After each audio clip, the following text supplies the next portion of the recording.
जब सोनिया गांधी जी की छत्र छाया में मनमोहन सिंह जी की सरकार चली, तब तो हिंदू आतंकवाद जैसे शब्दों का प्रयोग करके बगैर चार्जशीट फ्रेम किए हुए लोगों को बरसों बरस जेल में रखा गया, उनके साथ अमानवीय व्यवहार किया गया, महिला कैदियों के साथ किस किस प्रकार की घटनाएं की गई वो सबको पता है। और इसके उपरांत जो लोकतंत्र की बात करते हैं, अब अगर इंदिरा जी की बात की जाए, मित्रों, हाल में संपन्न विधानसभा चुनावों में पूरी तरीके से ध्वस्त होने के बाद और विपक्ष के इस तथाकथित इंडिया गठबंधन के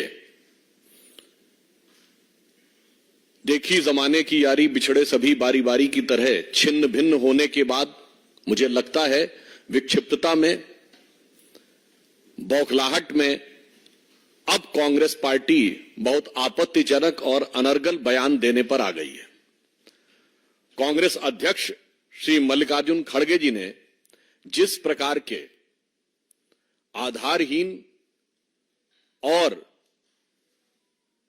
अशांति उत्पन्न करने की आशंका से अनर्गल बयान देने का प्रयास किया है, उसके ऊपर हम यह साफ करना चाहते हैं कि खड़गे जी, हां यह सच है कि भारतीय राजनीति में बहुत सारी चीजों का पटाक्षेप हो रहा है। राजवंशों की सत्ता 1947 में समाप्त हुई थी।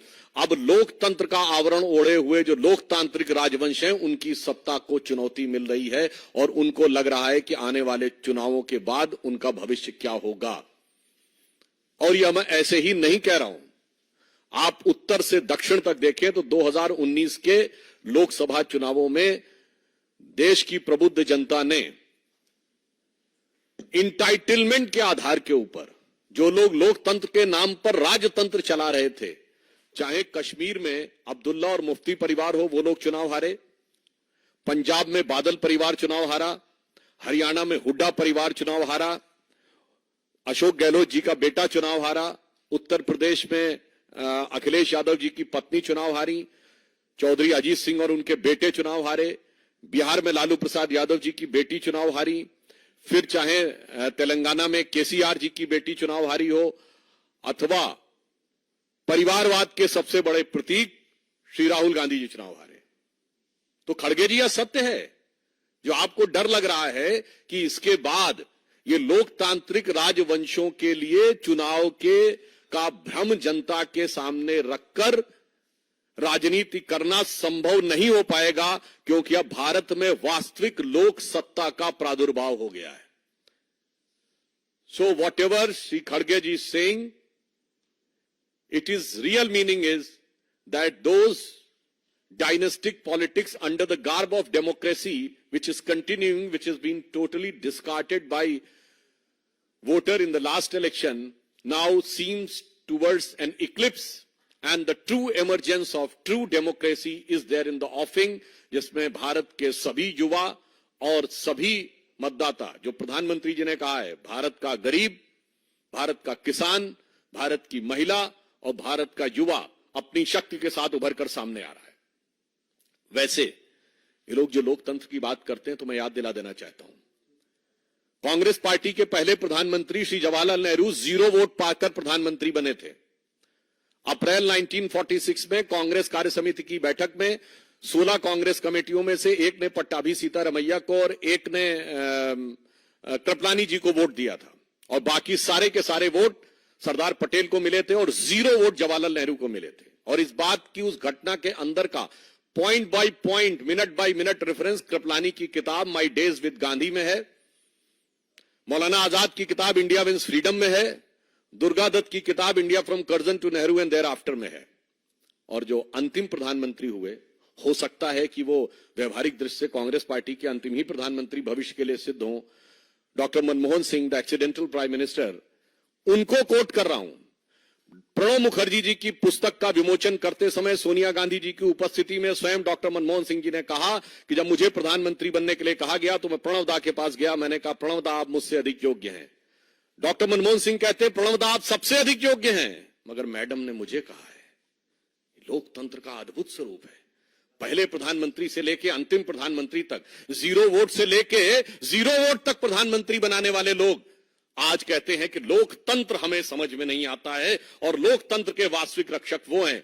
फिर मैं कह रहा हूं, भारत के इतिहास में इनके जितने प्रधानमंत्री बने, इंदिरा गांधी जी क्या चुन के आई पहली बार? नहीं, कांग्रेस के अंदरूनी लड़ाई, इंडिकेट सिंडिकेट की लड़ाई में गूंगी गुड़िया के रूप में आई। स्वर्गीय राजीव गांधी जी का चुन के आए? नहीं, इंदिरा जी की दुखद हत्या से उपजी परिस्थितियों के कारण बनाए गए। श्री पीवी नरसिम्हा राव कैसे बने सबको पता है, और डॉक्टर मनमोहन सिंह सबको पता है।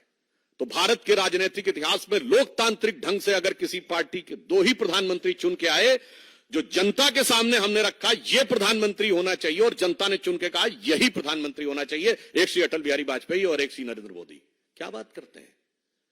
और जहां तक लोकतंत्र की रक्षा की बात है, तो जवाहरलाल नेहरू जी ने मजरूर सुल्तानपुरी को 2 साल इसलिए जेल में रखा था कि उन्होंने आर्टिकल लिख दिया था कि नेहरू जी की स्टाइल ऑफ फंक्शनिंग में हिटलर की झलक नजर आती है।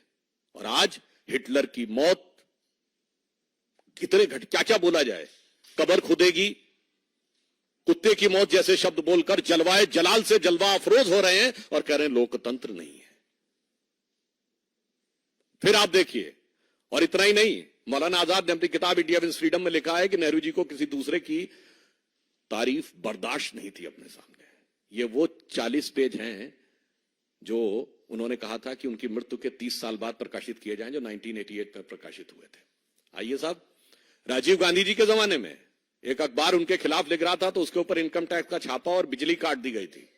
और आज की युवा पीढ़ी को याद रखना चाहिए, राजीव गांधी जी के जमाने में एक पोस्ट एंड टेलीग्राफ एक्ट आया था, जिसमें सरकार को यह अधिकार दिया गया था कि वो जिसकी चाहे चिट्ठी खोलकर पढ़ सकती है और आपत्तिजनक बात लगे तो कार्रवाई भी हो सकती है। जैसे आप कल्पना करिए कि सरकार आज आपके सारे कम्युनिकेशन पढ़े और पढ़कर केवल उसी के आधार पर कार्रवाई कर सके। वो तो ज्ञानी जैल सिंह जी ने उसे पास नहीं होने दिया था।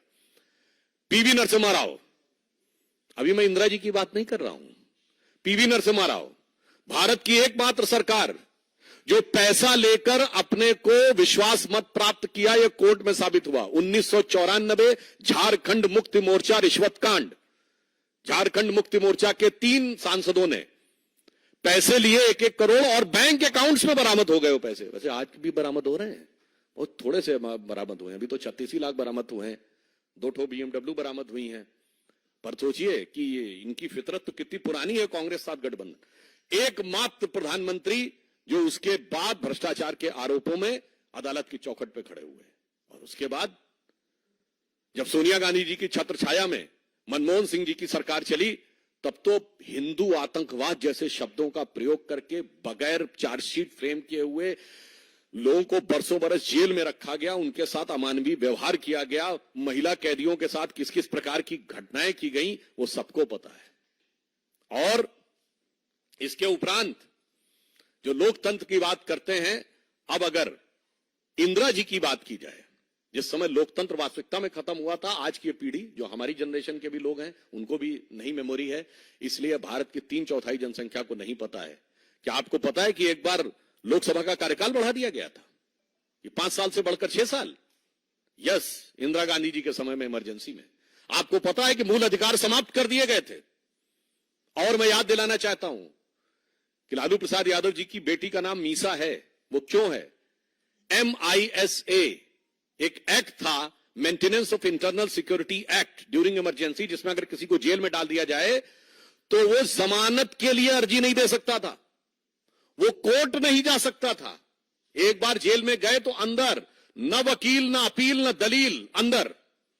और उन्होंने उस समय संकल्प लिया था कि कांग्रेस को मैं उखाड़ फेंकूंगा, इसलिए अपनी पुत्री का नाम मीसा रख रहा हूं ताकि जब भी पुत्री का नाम पुकारूंगा तो याद आएगा। और आज कहां से कहां पहुंच गए वो सबको दिखाई पड़ रहा है।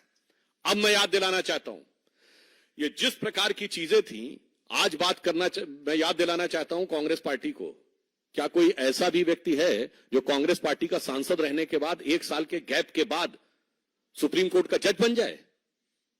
जस्टिस बहरुल इस्लाम, असम हाई कोर्ट के जज, पहले जज रहे, फिर कांग्रेस के टिकट पर लोकसभा का चुनाव, फिर चुनाव नहीं हुआ तो राज्यसभा में आए, फिर राज्यसभा से हटने के बाद 1 साल के गैप के बाद सुप्रीम कोर्ट के जज बन गए। 3 जजेस को सुपरसीड किया गया, वो तो एक अलग बात है। मगर मैं यह भी बताना चाहता हूं कि उन्होंने अपने समय में क्या कहा था ये क्या विचार था, ये केवल 10 सेकंड की क्लिप अगर आप सुने। How does Mr. Shah know what is happening in the political world? What are the forces at work which want to destroy a developing economy? Is a judge competent to decide that? Then why have democracy? Why have elections? Why have political people in power? ये किसकी आवाज है? श्रीमती इंदिरा गांधी जी की। और ये किस विचार से प्रेरित है, ये भी मैं बताना चाहता हूं। जिसको आप डेमोक्रेसी कहते हैं, मैं बताना चाहता हूं, Hitler addressed Reichstag on 26th of April 1942, and Hitler said, I expect the German legal profession to understand that the nation is not there for them, but they are here for the nation. From now onwards, I shall intervene and will remove from the office those judges who evidently do not understand the demand of the hour. और इंदिरा गांधी जी ने क्या कहा था? Parliament के floor पे कहा गया था कमिटेड जुडिशरी की बात, और यह कहा गया था कि जजेस को हमारी विचारधारा के अनुरूप चलना होगा। आज वो लोग कहते हैं डेमोक्रेसी। आपको पता है, नाजियों की एक बड़ी फेमस फिल्म थी ट्रायम्फ ऑफ द विल। 1934 में उसका मंचन हुआ नाजी पार्टी के कन्वेंशन में। उस मंचन के समाप्त होने के बाद हिटलर के राइट हैंड व्यक्ति रूडोल्फ हेस, जो बाद में अरेस्ट हो गया था, 92 में शायद उसकी डेथ हुई, उसने नारा लगवाया था, Hitler is Germany and Germany is Hitler. ठीक यही नारा छोटे मोटे नेता ने नहीं, कांग्रेस के तत्कालीन राष्ट्रीय अध्यक्ष देवकांत बरुआ ने लगाया, India is Indira and Indira is India. और आज तक कांग्रेस के किसी राष्ट्रीय अध्यक्ष ने उसके लिए माफी नहीं मांगी है, तो वो कांग्रेस का आज तक आधिकारिक बयान है। इसलिए जो लोग राजनीति में इस प्रकार की बात कहते हैं कि कौन डेमोक्रेसी की बात कर रहा है, तो मैं एक और चीज कोट करना चाहता हूं। मार्गरेट अल्वा जी कांग्रेस की सीनियर लीडर रही हैं। उन्होंने किताब लिखी है courage and commitment and autobiography, जिसमें उन्होंने कांग्रेस की शीर्ष नेतृत्व लीडरशिप का नाम लेते हुए कहा है कि द टॉप लीडरशिप के लिए they functions in an absolutely arbitrary manner and supports corrupt anti national activities and the nexus. तो आपके नेता के बारे में कह रहे हैं। और नटवर सिंह ने क्या लिखा है, one life is not enough. PV Narasimha Rao की किताब द इनसाइडर। अरे क्या क्या सुनेंगे भाई। तो मैं साफ बात कहना चाहता हूं, यह सच है, जो आर्बिट्रेरी अधिनायकवादी शक्तियां थीं, उनके हाथ से अब सत्ता को निर्णायक रूप से जाने का समय आ गया है। और यह साफ दिख रहा है। वहीं श्री नरेंद्र मोदी जी के नेतृत्व में भारत एक नए स्वरूप की तरफ आगे बढ़ रहा है, जहां पर कि 44 करोड़ लोगों को मुद्रा योजना के तहत लाभ मिला है। जनधन योजना के 50 करोड़ अकाउंट बने हैं। 4 करोड़ गरीब लोगों को आवास मिला है। सत्ता में सबको सम्मान, सबको स्थान मिला है। वैसे एक और बात बता दूं, भारत के इतिहास में एक ही प्रधानमंत्री हैं, श्रीमती इंदिरा गांधी जी। कोर्ट ने जिनको करप्ट प्रैक्टिसेस और माल प्रैक्टिसेस के लिए दोषी साबित कर दिया, उसके बाद उन्होंने कोर्ट के निर्णय को रौंद दिया। और एक ही बार नहीं रौंदा गया, 2 बार रौंदा गया। 1985 शाहबानो केस, कि जब लगा सुप्रीम कोर्ट शरिया के खिलाफ जा रहा है, तो Supreme Court has been trounced by the brutal majority in the parliament in favour of sharia, and this was a secular state. वरना दुनिया में कोई एक सेक्युलर स्टेट का उदाहरण बताएं जहां शरिया सर्वोच्च न्यायालय से ऊपर हो। इसलिए मैं बताना चाहता हूं, और एक और बात बता दूं, इंदिरा जी के खिलाफ जो चुनाव लड़े थे राजनारायण जी, वो संयुक्त सोशलिस्ट पार्टी के थे, संसोपा जिसको कहते थे। वही तो पिछड़े वर्ग के आरक्षण की बात कहती थी, उसके तो खिलाफ खड़े थे। अब आज आप कहते हैं गणना करवाएंगे।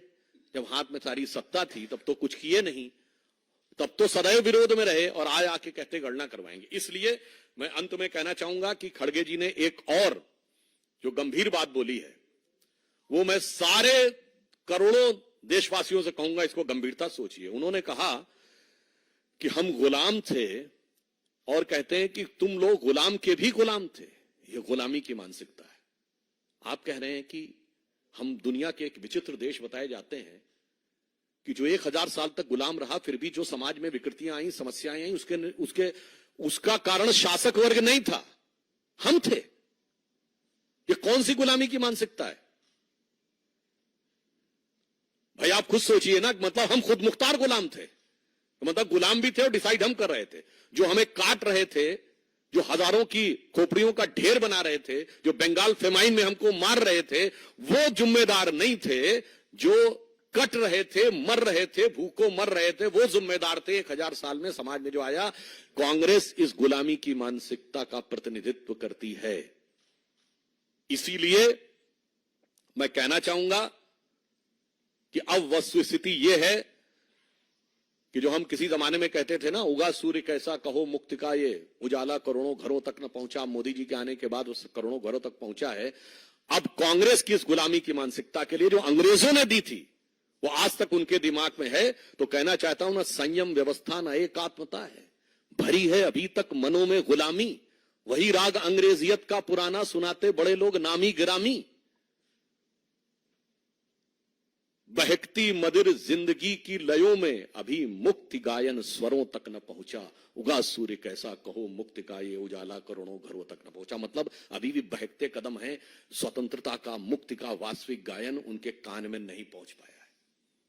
इसलिए यह सच है कि गुलामी की मानसिकता से इस देश को मुक्त करने का निर्णय जो देश की जनता ने लिया था, I am quoting again on 18th of May 2014 the Sunday guardian of London, जिन्होंने हमें गुलाम बनाया, उनके अखबार को कोट कर रहा हूं।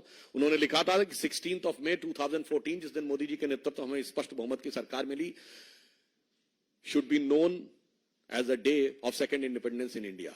एंड द शीर्षक था, it was second tryst with India's destiny. क्योंकि उन्होंने कहा कि लंबे समय तक स्वतंत्रता के बाद उस विचार का शासन रहा जो ब्रिटिश कॉलोनियल लीगेसी को रिप्रेजेंट करता था। पहली बार एक ऐसे हाथ में एब्सोल्यूट पावर आई है। अटल जी के समय में एब्सोल्यूट पावर नहीं थी, एब्सोल्यूट पावर आई है जिसका इंसेप्शन एंड इंस्पिरेशन यानी उत्पत्ति और प्रेरणा में ब्रिटिश कॉलोनियल लीगेसी से कोई लेना देना नहीं है, जो पूर्णता भारतीय है।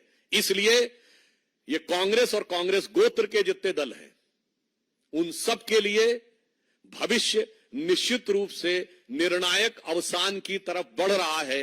और उसी कारण वो भयाक्रांत होकर इस प्रकार की अनर्गल बातें कर रहे हैं। और एक बात और कहना चाहूंगा कि अभी जो कुछ झारखंड में चल रहा है, आपने देखा कि थोड़ी मात्रा में धन प्राप्त हुआ है, क्योंकि उनके लिए तो 36 लाख बहुत थोड़ा सा है। अज्ञात स्थान से लोकतंत्र का संचालन हो रहा है। मतलब आप सोचिए कि नॉन ट्रेसेबल चीफ मिनिस्टर, कैसी डेमोक्रेसी की रक्षा हो रही है। और वो कह रहे हैं हम डेमोक्रेसी की रक्षा करेंगे। और ये वही है जो 1994 में कांग्रेस का साथ दिए थे। झारखंड मुक्त मोर्चा रिश्वत कांड, 350 करोड़ कांग्रेस के सांसद के यहां से बरामद हो चुका है। भाई, इतनी हकीकत सामने आने के बाद फिर यदि आप कहते हैं कि आप लोकतंत्र की रक्षा करने की बात कर रहे हैं, तो देश की प्रबुद्ध जनता समझती है। मगर इस तथाकथित इंडी गठबंधन की हालत देखिए। पहले उत्तर प्रदेश में मायावती जी ने कह दिया हम नहीं रहेंगे, पंजाब में केजरीवाल जी ने कहा हम नहीं रहेंगे, राहुल गांधी बंगाल के दरवाजे पहुंचे तो ममता जी ने कहा हम भी नहीं रहेंगे, वो बिहार के दरवाजे पहुंचे तो पता चला गठबंधन ही टूट गया और नीतीश जी एनडीए में आ गए। तो मैं on the lighter note Congress के लोगों से कहना चाहूंगा कि श्री राम जन्मभूमि की प्राण प्रतिष्ठा के मुहूर्त पर वो लोग बहुत सवाल उठाते थे। तो मैं उनसे कहूंगा, जरा राहुल गांधी की यात्रा किस मुहूर्त में शुरू की थी, जरा किसी योग्य ज्योतिषाचार्य से इस बात में विचार कर लें, क्योंकि जहां जहां चरण पड़े राहुल के तहता बंटाधार होता चला जा रहा है। तो मैं अंत में इस इंडी गठबंधन के लिए कहना चाहूंगा कि भाई, अब जितने भी चेहरे लगा लो, ये भ्रष्टाचार तुष्टीकरण छुपने वाला नहीं है। तुम चाहे जात बिरादरी की बात कर लो या लोकतंत्र खत्म होने का झूठा प्रपंच कर लो, तुम्हारे घर की हकीकत नहीं छुप सकती, क्योंकि अब जनता आपके चेहरे को देख रही है। तो ये पंक्ति के साथ समाप्त करता हूं जो इंडी गठबंधन पर लागू होती है कि अब जो चेहरे से ही जाहिर है छुपाएं कैसे, अब जो चेहरे से ही जाहिर है छुपाएं कैसे, तेरी मर्जी के मुताबिक नजर आए कैसे, घर सजाने का तसव्वुर हुआ बात की बात। मतलब चेयरमैन और कोऑर्डिनेटर छोड़ो, घर सजाने का तसव्वुर हुआ बात की बात। अब तो मुश्किल है कि इस घर की हकीकत को छुपाएं कैसे। 350 करोड़ से लेकर 36 लाख तक दिख रहा है। धन्यवाद।